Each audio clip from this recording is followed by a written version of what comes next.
এটা এক অভিশপ্ত জাতির ইতিহাস।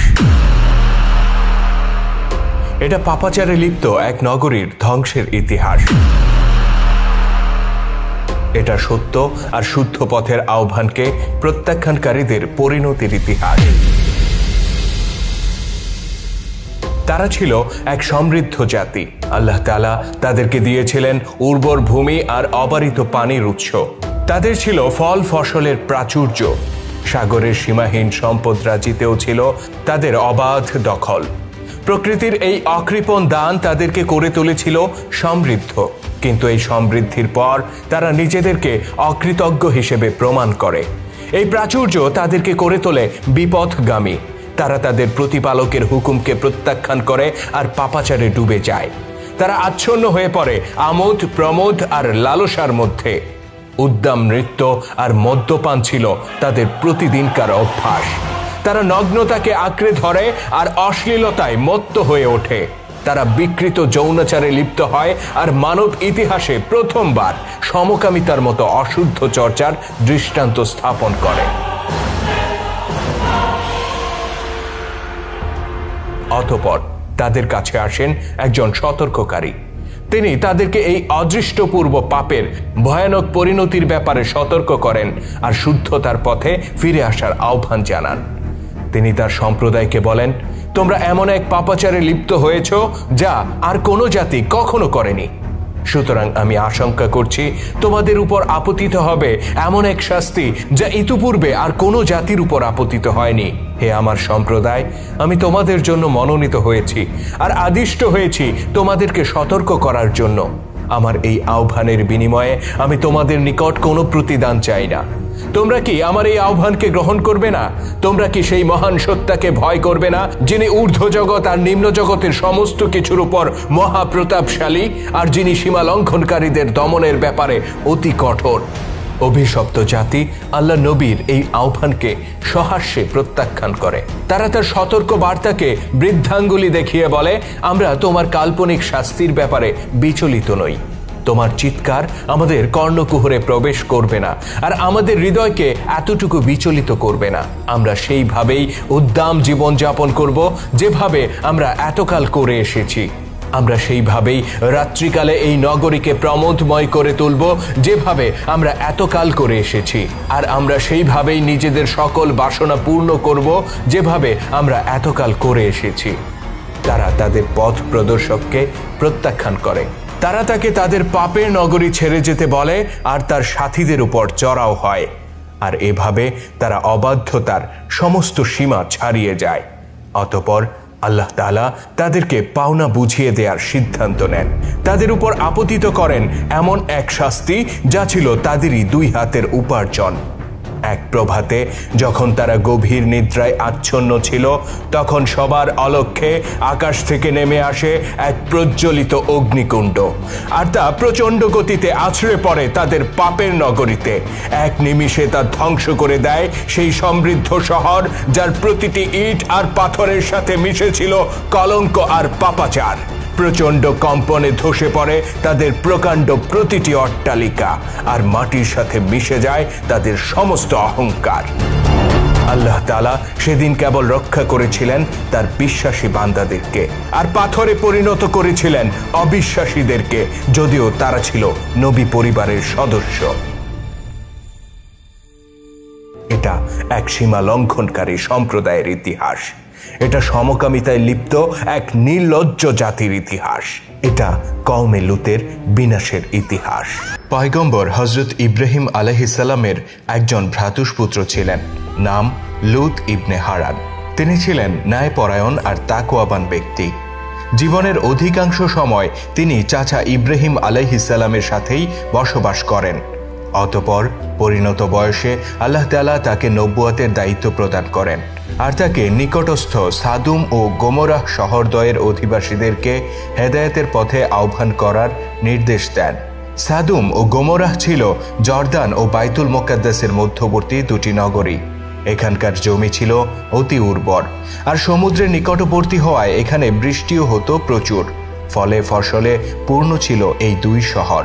সমুদ্রের মাছ আহরণ করেও এখানকার বাসিন্দারা প্রচুর লাভবান হতো। আর এভাবে তারা পৌঁছে গিয়েছিল পার্থিব উন্নতির চরম শিখরে। তবে এই প্রাচুর্য তাদের জন্য অভিশাপ বয়ে এনেছিল। বিলাসিতার আতিশয্যে তারা ধীরে ধীরে সীমা লঙ্ঘনের দিকে এগিয়ে যায়। তারা তাদের প্রতি সৃষ্টিকর্তার অপার অনুগ্রহের কথা ভুলে যায় আর আমোদ প্রমোদ বিলাস পেশনের মধ্য দিয়ে জীবন যাপন করতে থাকে। তারা নারী পুরুষের অবাধ মেলামেশাকে বৈধতা দেয় আর অধিকাংশ সময় মদ পান করে মাতাল হয়ে পড়ে থাকে। নগ্নতা আর অশ্লীলতা ছিল তাদের কাছে স্বাভাবিক জীবনাচার।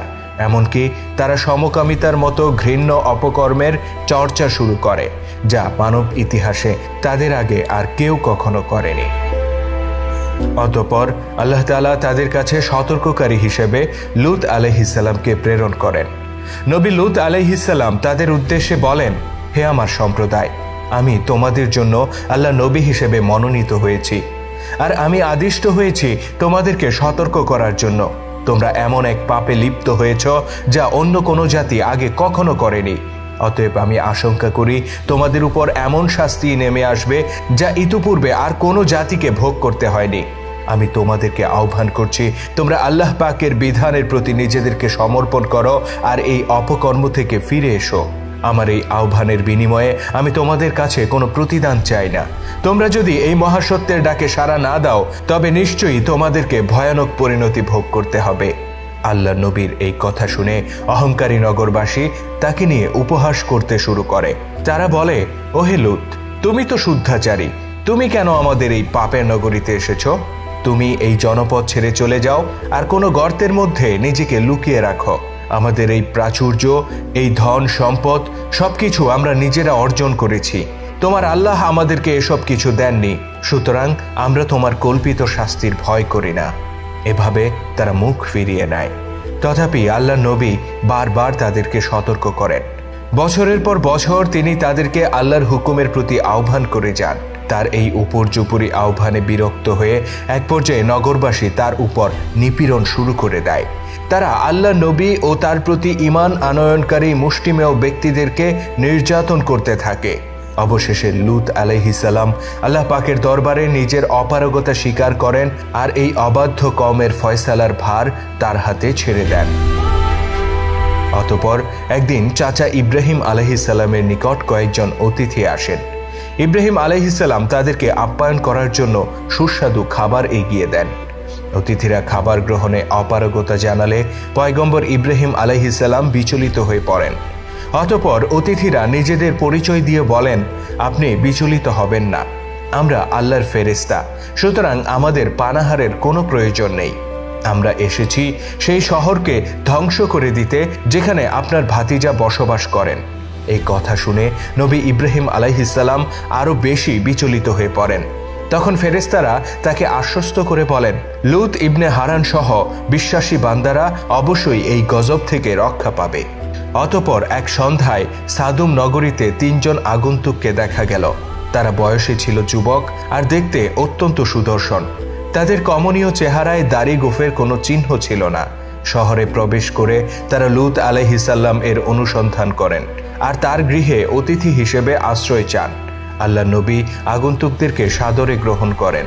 তবে নগরীতে সুদর্শন 3 যুবকের এই আগমন দৃষ্টি এড়ায়নি বিকারগ্রস্ত সমকামীদের। তারা ওই যুবকদের প্রতি তীব্র আকর্ষণ অনুভব করে আর তাদের পিছু নিয়ে লূত আলাইহিস সালামের দরজা পর্যন্ত পৌঁছে যায়। অতঃপর তারা তার দরজায় কড়া নেড়ে বলে, ওহে লূত, তুমি তো সমকামী নও, সুতরাং ওই সুদর্শন যুবকদের সাথে নিশ্চয়ই তোমার কোনো কাজ নেই। তুমি বরং তাদেরকে আমাদের হাতে ছেড়ে দাও। বিকৃত যৌন বাসনায় বিকারগ্রস্ত নগরবাসীর এমন বক্তব্যে আল্লাহ নবী কিংকর্তব্য বিমূঢ় হয়ে পড়েন।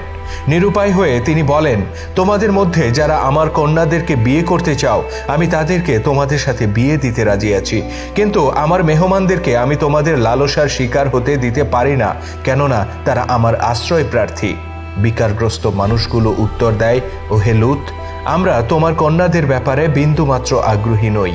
তুমি ভালো করেই জানো কোনো নারীর প্রতি আমাদের আকর্ষণ নেই, সুতরাং ওই যুবকদেরকে ছাড়া আমরা ফিরে যাচ্ছি না।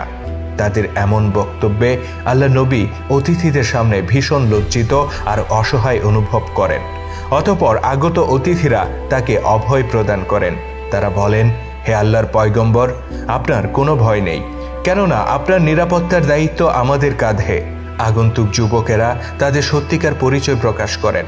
তারা ছিলেন জিব্রাইল আলাইহিসসালাম, ইসরাফিল আলাইহিসসালাম ও মিকাইল আলাইহিসসালাম।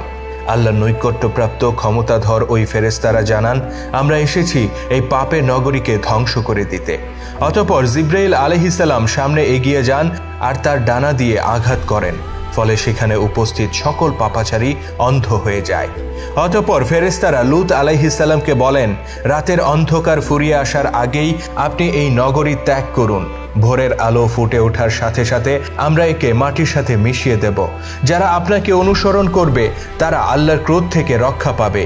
তবে পেছনে যাই ঘটুক না কেন, আপনার সাথীদের কেউ যেন পিছু ফিরে না তাকায়। যদি কেউ এই হুকুম অমান্য করে, সেও ধ্বংস হয়ে যাবে। অতঃপর ভোরের আলো ফুটে ওঠার আগেই নিজের পরিবার আর অনুসারীদেরকে নিয়ে পাপের ওই নগরী থেকে বের হয়ে পড়েন আল্লাহর নবী লূত আলাইহিসসালাম। তার স্ত্রীও ছিল অবিশ্বাসীদের অন্তর্ভুক্ত। তথাপি লূত নবীর বারংবার অনুরোধে সে স্বামীর সাথে শহর ত্যাগ করতে রাজি হয়। আল্লাহ নবী ও তার সঙ্গীরা যখন শহরের সীমানা অতিক্রম করেন, ততক্ষণে পেছনে ধ্বংসলীলা শুরু হয়ে যায়। প্রচণ্ড নিনাদের সাথে শুরু হয় কম্পন, ধসে পড়ে প্রাসাদ তুল্য এক একটি দালান, আর তার নিচে চাপা পড়ে মরতে থাকে এক একজন পাপাচারী। আল্লাহ নির্দেশে সমস্ত জনপদকে উল্টে দিয়ে মাটিতে আশ্রয় ফেলেন ফেরেশতারা। অতঃপর উল্কাপিণ্ডের মতো ধেয়ে আসে আগুনের লেলিহান শিখা আর ভস্ম করে দেয় সম্পূর্ণ নগরী। এটাই ছিল কওমে লূতের ধ্বংসের ইতিহাস। তাদের সামনে উপস্থিত হয়েছিল সেই সময় যখন তওবার পথ খোলা ছিল, কিন্তু তারা আল্লাহর নবীকে উপহাস করেছিল আর সর্বশক্তিমান আল্লাহর ক্রোধের পাত্রে পরিণত হয়েছিল। এরা সেই জাতি যারা হেদায়েতের পরিবর্তে ভ্রান্তির পথ বেছে নিয়েছিল আর ক্ষমার বদলে ক্রয় করেছিল শাস্তি।